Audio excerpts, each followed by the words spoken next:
김경래의 최강시사 2부 시작하겠습니다. 매주 금요일 전국의 가장 뜨거운 현안을 여야 의원 두 분과 이야기 나눠보는 시간입니다. 최고의 정치 오랜만에 국감 때문에 못 모셨는데 두 분 다시 모셨습니다. 더불어민주당 김진표 의원님 안녕하세요. 안녕하세요. 네, 그리고 자유한국당 김영우 의원님 안녕하세요. 네, 반갑습니다. 네, 김경래 최강시사는 유튜브 라이브로도 함께하고 계십니다. 두 분 의원분들에게 질문 있으시면 샵 9730으로 문자 보내주시기 바랍니다. 짧은 문자 50원, 긴 문자 100원이고요. 스마트폰 애플리케이션 콩 이용하시면 무료입니다. 유튜브 댓글로 다셔도 좋고요. 국감 때문에 2주를 못 모셨습니다. 그래서 네. 3주 만에 뵙는 건데 그죠? 맞죠? 그렇습니다. 예. 네. 국감은 어떻게 잘 치르셨어요? 평가를 뭐 간단하게 좀 하신다면 국감? 뭐 김진표 의원님부터.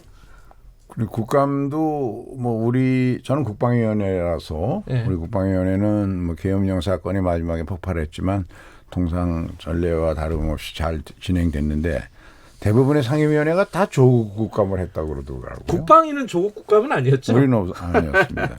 조국 방위 국감이었죠. 다른 조국이죠. 김영우 의원님은 뭐 간단하게 그 국감 소회를 밝히시죠. 네, 저는 뭐 행정안전위원회 국감이었어요. 뭐 소방, 그다음에 경찰, 뭐 버닝썬 이런 것도 했고요. 방금 전에 그 박원순 서울시장 다녀가시던데 서울시에 대한 국감도 저희가 서울시 했죠. 국감도 하셨고. 예, 예. 그래서 아무튼 뭐 우리 행정안전위원회는 국민의 또 치안 이런 거를 이제 담당하는 행정안전위원회 아닙니까? 그래서 대한민국의 안전을 위해서 뭐 더 열심히 하겠습니다 앞으로. 갑자기 국감 때는 특별한 게 없었어요. 출마 선언 비슷하게 말씀을 하세요. 두 분 상임위는 약간 조국 국감하고는 조금 거리가 있었군요. 그렇죠? 아니요. 그래도 역시 조국을 벗어날 수는 없었죠. 그래요. 예. 오늘 어쩔 수 없이 우리가 조국에 사는데 조국을 벗어나면 되나요? 근데 정말 외국 전 장관은 이름을 좀 바꿨으면 좋겠다는 생각이 또 들어요. 남의 이름 가지고 그래요. 예, 좀 너무 헷갈려요. 정경심 교수가 구속이 됐습니다. 어제 새벽이죠. 그제 밤에서 새벽 넘어가는 사이에 구속이 됐고 뭐 증거인멸 우려가 있다 이렇게 법원은 판단을 했는데 이거는 김영우 의원님께 먼저 좀 들어봐야겠네요. 어떻게 보셨어요? 그 결과에 대해서 구속영장 발부? 구속영장을 발부 안 할 수가 없겠죠. 네. 지금 그 영장에 적시된 혐의만 11가지입니다. 네. 근데 어떤 분들은 뭐 11가지씩 되느냐, 네. 크게 보면 2가지 아니냐 뭐 그러는데 그렇지는 않고요. 뭐 대한민국 법률이라는 게 굉장히 그 발전이 되어 왔죠. 발달이 되어 왔죠. 11가지가 되니까 이게 그렇게 한 거죠. 근데 구속을 안 할 수 없는 것이 불구속 상태에서 이미 증거 인멸하려는 시도가 있었잖아요. 그 학교에서 PC도 빼왔고 그다음에 노트북도 뭐 처음에 없어졌다 그랬고 네. 그렇기 때문에 아마 법원으로서는 인신 구속을 하지 않을 수 없었다. 네. 그리고 지금 이제 또 결국 조국 전 장관에 대한 검찰 소환 조사도 필요할 텐데 결국 이제 부부관계다 보니까 여러 가지 좀 증거와 관련해서도 그렇고 여러 가지 사안에 대해서 모의를 할 수 있다, 여러 가지 공유를 할 수 있다, 작전을 짤 수 있다라는 게 법원의 판단이었겠죠. 저는 어쩔 수 없었다 보고 뭐 당연한 결과 아닌가 이런 생각을 하죠. 김진표 의원님, 그 민주당 논평을 보니까 약간 톤이 좀 낮더라고요. 받아들인다. 그리고 앞으로 뭐 재판 결과 지켜보겠다. 뭐 법원의 판결은 존중할 수밖에 없는 것이죠. 그리고 우리 이인영 대표가 재판 과정에서 실체적 진실이 밝혀지길 바란다는 얘기를 했는데 당연한 반응이죠. 그런데 저는 개인적으로 그런 생각이 듭니다. 이게 역사상 유례가 없는 초강도 수사를 했단 말이죠. 네. 그리고 국정농단 사건보다 훨씬 많은 100여 곳을 압수수색해서 검찰로서는 이 정경심 교수에 대한 공판 준비는 필요한 증거는 다 수집했을 거라고요. 그리고 증거인멸의 가능성도 과연 남아 있을까 하는 게 저는 의문이에요. 100여 곳이나 압수수색하면서 정보 수집을 했는데 그렇다면 상당수의 국민들의 건전한 상식에 비춰보면 정 교수가 건강이 상당히 안 좋다는데 굳이 구속까지 해야 할 정도로 이게 중대한 범죄냐, 반사회적 행위고 사회적 해악이고 중대한 범죄냐, 이런 문제에 대해서는 조금 아쉬움이 있습니다. 근데 이제 뭐 정경심 교수 구속 문제를 오늘 뭐 본격적으로 다룰 건 아니고요. 뭐 결론이 난 건데. 예. 이 정 교수 구속으로 검찰 개혁이 지금 한참 진행 중이잖아요. 계속 네. 이제 방안을 법무부, 검찰 계속 발표를 하고 있고 국회에서도 논의가 지금 되고 있고요. 이 부분에 어떤 영향을 줄지 혹시 뭐 부정적이거나 뭐 이런 영향을 주지 않을까 우려되는 시각도 있더라고요. 김진표 의원님이 먼저 좀 말씀 좀 해주세요. 저는 그렇지 않으리라고 봅니다. 왜냐하면 그렇게 네. 돼서도 안 되고요. 네. 서초동 촛불에 모인 사람들은 가장 큰 주장은 이 검찰 개혁이었거든요. 네. 그리고 조국 수사의 모든 과정을 통해서 우리가 느끼고 뼈저리게 느낀 것은 이 소위 우리가 기획 수사라고 비판하던 거. 네. 어떤 검찰 스스로가 머리 좋은 검사들이 모여서 타겟을 정하고 그리고는 여러 피의 사실 수사 기밀을 유출해 가면서 여론 재판으로 몰아가서 결과를 만들어 놓고 네. 거기에 꽤 맞춰서 기소하고 구속하고 재판에서 범죄를 완성시키는 이런 식의 검찰의 행태는 이제 벗어나야 된다. 그런 인식을 이번 기회에 국민들이 더 철저하게 느꼈을 거고요. 그런 점에서 저는 이 공수처 설치 문제에 관해서 지금 정치권에서 의견 대립이 있어요. 네. 자유한국당은 절대 안 된다는 건데 그걸 저는 이해를 못 하겠어요. 왜냐하면 이 공수처 설치는 제가 기억하는 것만 해봐도 이해창 전 총재가 98년부터 요청했던 거고 이해창 총재도 아니라고 또 언론에 얘기했더라고요. 아니에요. 그리고 이재호, 정몽준 당대표, 진수희 여의도 연구원장, 김성태 전 원내대표, 심재철 의원, 정의아 의원, 우리 김영우 의원도 공동 발의에 사인한 적이 있더라고요. 그러셨습니까? 팩트 체크 한번 그럼요. 해보자. 네. 그러셨구나. 그리고 제가 드릴 말씀 많아요. 현재 말씀하세요. 아니 현재 바로 직전에 문무일 검찰총장이라든가 또 현재 윤석열 검찰총장도 인사청문회 과정에서 공수처에 충분히 동의한다 이런 말씀을 했거든요. 예, 김용 의원님 공동 발의도 하셨다는데. 공동 발의했었죠. 이재호 전 원내대표 2012년인데요. 2012년도에 이제 공동 발의했는데 그때는 제가 여당이었습니다. 여당인 경우에 많은 사람이 공동 발의한 건 아니었는데 열 몇 명, 2명인가 3명인가 했었는데 그때는 나름대로 여당이었지만 집권 여당이었지만은 대통령 국가 권력에 대해서 견제하는 것이 맞다라는 차원에서 나름대로 그래도 그 소장파 의원들이 좀 중심이 됐어요. 네. 그렇게 해서 했고 그런데 지금은 제가 생각이 180도 완전히 바뀌었습니다. 왜냐하면 지금은 또 공수처장을 대통령이 임명하게 돼 있어요. 2명을 뭐 추천위원회에서 올린다 그러지만은 결국은 여당이 추천하는 대통령 입맛에 맞는 사람이 공수처장이 될 수밖에 없고 그렇게 공수처장이 된 사람이 그러니까 공수처 수사관들이 대통령 살아있는 권력에 대해서는 도저히 수사를 할 수 없는 겁니다. 그리고 지금 이제 문재인 정부 들어서 지금 여러 가지 소위 과거 적폐청산 수사하는 그 양태를 보니 이것은 완전히 공수처가 정권 연장, 집권 연장, 이해찬 대표가 얘기하는 100년 집권의 하수인 노릇밖에 할 수가 없구나라는 것을 저는 뼈저리게 깨달았고요. 지금의 검찰 개혁이라고 하는 것은 공수처가 문제가 아니라 제대로 수사하는 겁니다. 철저하게 수사하는 것이고 정치 권력으로부터 독립되는 겁니다. 그게 검찰이 해야 될 일이고 그게 검찰 개혁의 가장 중요한 내용이에요. 핵심이에요. 그렇기 때문에 지금 뭐 정경심 교수 또 조국 전 장관에 대한 수사 이런 거는 열심히 수사하도록 정치권에서는 아무 말도 하지 말아야 됩니다. 그것이 검찰 개혁의 첫걸음이다. 그래서 저는 지금 그 조국 전 장관이나 정경심 교수에 대한 수사와 검찰 개혁 이것을 그런 식으로 이해를 해야지 이걸 뭐 우리 정치권에서 지금 벌어지고 있는 그 공수처 법안하고 연결시키는 것은 별 의미가 없어요. 김영우 의원님, 권성동 의원이요. 네. 회의 3당 실무 회의에 참석해가지고 그 얘기했어요. 선거법하고 연동이 돼 있는데 지금 공수처법이 선거법 관련해서 대타협이 이루어지면 공수처법도 뭐 반부패 수사청 요 정도로 통과시킬 수 있는 거 아니냐는 사견을 얘기했습니다. 그 정도는 어떻게 보세요? 왜냐하면은 연결되어 있다고 하는 그 의미는 맥락은 그런 거죠. 패스트트랙에 예. 민주당이 다른 그 소수 야당하고 자유한국당을 뺀 예. 야당하고 공동으로 선거제하고 이제 공수처하고 두 개 다 올린 거 아닙니까? 네. 그리고 사실상 민주당은 선거제보다는 공수처에 관심이 가 있고 네.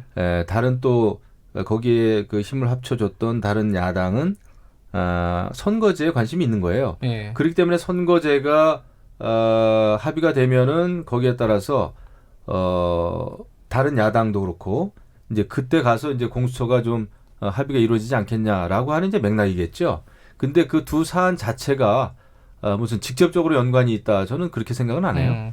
김진표 의원님, 이게 지금 선거법하고 다 연동돼 있어서 처리가 조금 함수가 복잡하지 않습니까? 어떻게 예상하십니까? 근데 우리 정치 풍토 중에 가장 나쁜 것이 다른 나라에서 없는 건데 전혀 관계가 없는 두 개의 사안을 정치적 이해관계에 따라서 서로 연결시켜서 딜을 하거든요. 이게 이제 대표적인 건데요. 네. 근데 저는 우선 한국당이 어제 권성동 의원이 처음 뭐 좀 완화된 공수처 비슷한 예. 반부패 수사청가 뭐 그 얘기를 했는데 예. 그런 소리가 나오는 게 정상이라고 생각합니다. 왜냐하면 네. 그 보수의 전통적인 저 상당수의 의원들이 우리 김영우 의원까지 포함해서 검찰 집권 세력으로부터의 독립이든 검찰의 잘못된 행태를 혁신해야 된다는 차원에서든 반대를 해왔는데 네. 지금 와서 황교안 대표와 나원내 대표만 목소리를 높여서 이게 독재의 연장수단이다 이런 식으로 비판하는 거는 예. 좀 상식에 맞질 않아요. 국민들이 이해할 수가 없어요. 지금 자유한국당 의원 중에 한 50~60명이 패스트트랙 수사를 받아야 되기 때문에 이 네. 사람들이 이런 국민의 의심을 자아내는 거예요. 이 사람들이 이게 좀 오버하고 있다. 아니 국민을 보고 정치를 해야지. 이 사람들 검찰을 보고 정치하려는 거냐. 그런 비판도 있어요. 그래서 저는 이 문제에 관해서는 정치권이 머리를 맞대고 정말 검찰 개혁을 위해서 자유한국당이 걱정되는 공수처 면이 있으면 뭐 그거는 그것대로 또 같이 논의를 해보면 답을 만들 수 있겠죠. 그리고 선거법하고 연계 처리 문제는 패스트트랙 때도 그랬잖아요. 내용만 서로 합의가 되면 동시 처리하면 되죠. 그래서 이것은 얼마든지 지금 남은 기간 동안에도 충분히 논의해서 할 수 있다고 생각하고 또 국민들의 그 소초동의 촛불을 생각해 보면 이러한 그 사회적으로 수개월 동안 우리가 국감 때문에 2주일을 쉬고 3주 만에 나왔는데도 우리 정치와 우리 언론은 계속 조국으로 도배질을 하고 있단 말이죠. 이게 정상적인 나라냐. 예. 안타깝죠. 네, 참 그러기 위해서도 이제 이거를 정치권이 정리하고 넘어가야 된다. 예. 정치는 정리하는 방법이 검찰 개혁이라고 저는 생각합니다. 이렇게 생각을 합니다. 제 생각입니다만은 공수처가 생기더라도 제대로 역할을 하기 위해서는 저는 그렇게 봐요. 결국은 이제 권력에 대해서 또 고위 공직자에 대한 부패를 막기 위한 것이 공수처 아닙니까? 네. 말 그대로. 그렇기 때문에 그 공수처장을 비롯해서 거기에 이제 여러 이제 검사들이 있겠죠. 이 사람들에 대한 인사권은 대통령이 하지 말아야 된다 생각합니다. 왜냐하면 검찰총장을 대통령이 현재 임명하는 시스템 아닙니까? 그렇다면은 공수처가 제대로 정말 공정하게 고위공직자 대통령을 포함해서 대통령 가족을 포함해서 또 국회의원 포함해서 검찰 고위공직자 포함해서 수사를 하려면은 인사권을 국회에 줘야 돼요. 사실 그게 2012년 추천권이 아니라 인사권까지. 그렇죠. 예. 그렇습니다. 그리고 국회에 줘야 되고 특히 야당 지금 저희가 야당이기 때문에 이 말씀 드리는 게 아니라 살아있는 권력에 대해서 제대로 된 수사를 하기 위해서는 야권에게 힘을 실어주는 그런 인사가 돼야 됩니다. 검찰총장을 대통령이 하는 대신에 말이죠. 그래야 검찰하고 공수처도 견제와 균형이 이루어지는 거예요. 그런데 지금의 공수처는 말은 고위공직자 수사 비리처인데 거의 그냥 그 대통령 입맛에 맞는 공수처장 앉혀놓고 정권 연장, 청와대 눈치를 보게끔 만들어 놓은 그 구조입니다. 그래서 저는 지금의 공수처는 검찰 개혁하고는 너무나 거리가 멀다라는 생각을 가지고 있죠. 직제상으로 이게 공수처 이름이 뭐가 됐든 그 국회 밑에 둘 수가 있는 건가요? 밑에 이게? 둔다는 의미가 아니죠. 임명을 하면 공정하게 그 처장과 그 검찰 수사관들을 임명을 하는데 국회에서 추천을 하되 그 대통령이 그냥 임명하는 것이 아니라 네. 국회에서 합의를 하든 어쨌든 간에 살아있는 권력 아닙니까? 청와대는 누가 봐도 그 거기로부터 저는, 독립이 돼 있어야 된다는 거예요. 여태까지 검찰이 무소불위의 힘을 이렇게 가지고 힘을 휘둘러 왔던 것은 초기에는 더더군다나 이제 청와대 권력의 눈치를 볼 수밖에 없는 구조입니다. 인사권 때문에 그래요. 그래서 인사권의 독립이 없는 검찰 개혁은 백날 얘기해봐야 공연불입니다. 그 공수처가 처음에 나온 이유가 수십 년간 검찰이 수사권과 기소권을 독점하는 과정에서 네. 나쁜 기획수사라든가 별건 수사라든가 폐의사실 유포라든가 이런 것들이 나쁜 관행이 만들어졌는데 이걸 뿌리 뽑기 위해서는 우선 검찰의 권력을 수사권과 기소권을 분리하자. 그런데 경찰에도 안심하고 맡길 수가 있느냐. 이런 주장들이 나오면서 그러면 검찰과 경찰 외에 별도의 수사기관을 두어서 권력기관 간에 서로 체크 앤 밸런스의 기능이 작동하게 하자. 그게 첫 번째 목표였습니다. 그런 취지로 우리 김영우 의원도 과거에 찬성하는 법안을 발의했던 그 점은 거예요. 맞아요. 그런데 그러면 그런 걱정이 있으면 그것은 공수처장의 인사 절차를 어떻게 좀 합리적으로 조정할 것인가 논의하면 되죠. 그런데 공수처 자체를 놓고 정권 연장의 수단으로 추진하려고 한다. 이렇게 매도해서 대화를 아예 안 하려고 하는 거는 그거는 국민의 눈높이에서 보면 맞지 않는 일이죠. 알겠습니다. 국회에서 좀 대화를 해보시고요. 다른 얘기로 좀 넘어갈게요. 시간이 많이 지났네요.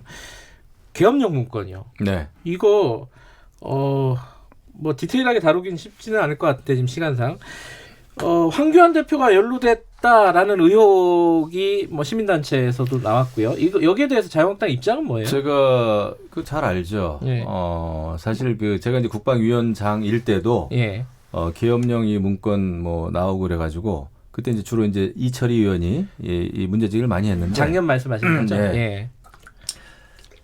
그런데 전혀 이제 사실이 아니죠. 그다음에 합동수사단까지 만들어져 가지고 조사를 했습니다만은 별게 나온 게 없어요. 그리고 조현천 기무사령부 물론 지금 도망가서 이제 그런 거 아닌가요? 그런 것도 있죠. 그런데 제가 이제 그 기무사에서 만들었다고 하는 그 문건도 다 읽어봤고 아주 꼼꼼히 읽어봤죠.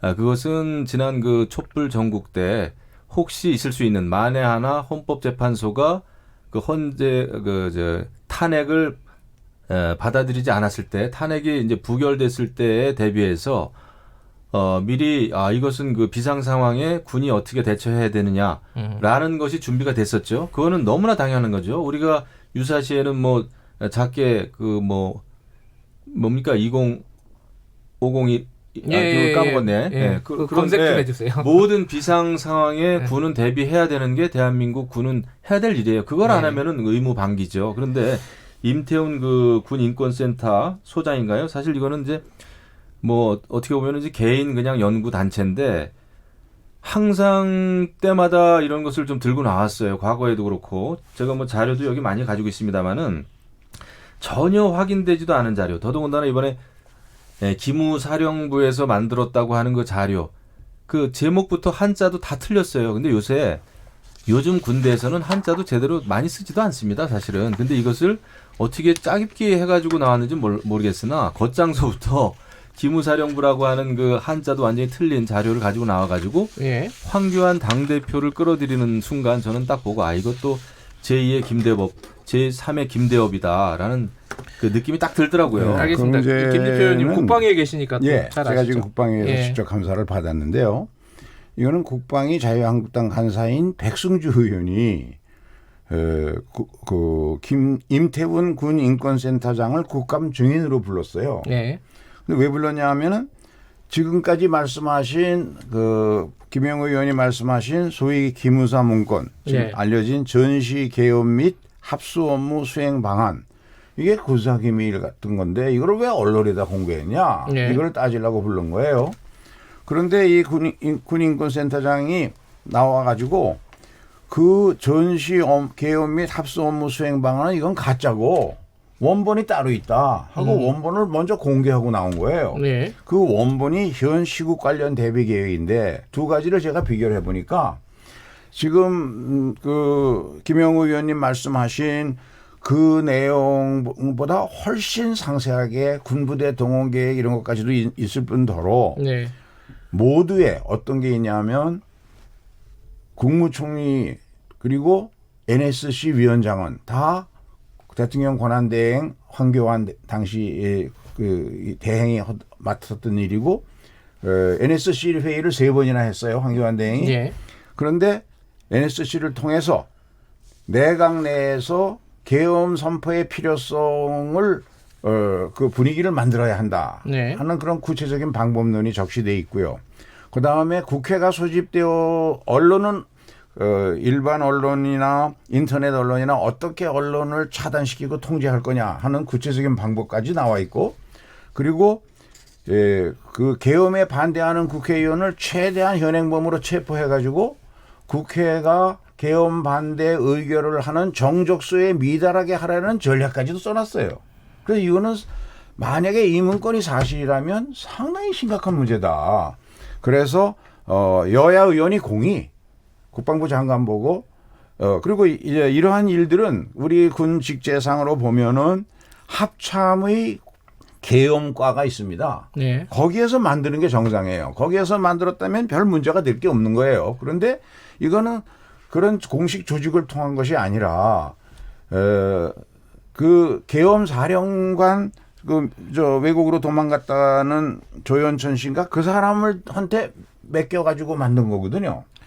그래서 이것은 이 문건이 진위 여부를 철저히 조사해서 만일 알겠습니다. 이것이 사실일 가능성이 많으면 이거는 뭐 청문회를 하든 특검을 하든 국정조사를 네. 하든 뭔가 해서 진위를 밝혀놓지 않으면 두고두고 시간이 문제가 많지 될 수 않아서 이 있는 부분에 거죠. 대해서 김영우 의원님은 어떻게 생각하세요? 이번에 조사해야 임태훈 된다. 군 인권센터장이 들고 나왔다고 하는 그 문건은 전혀 신빙성이 없고요. 제가 볼 때는 네. 제 경험상 요 보면 밖에 계시는데 나가시면서 제가 볼 한번. 때는 전혀 신빙성이 없고 그다음에 지난번에 네.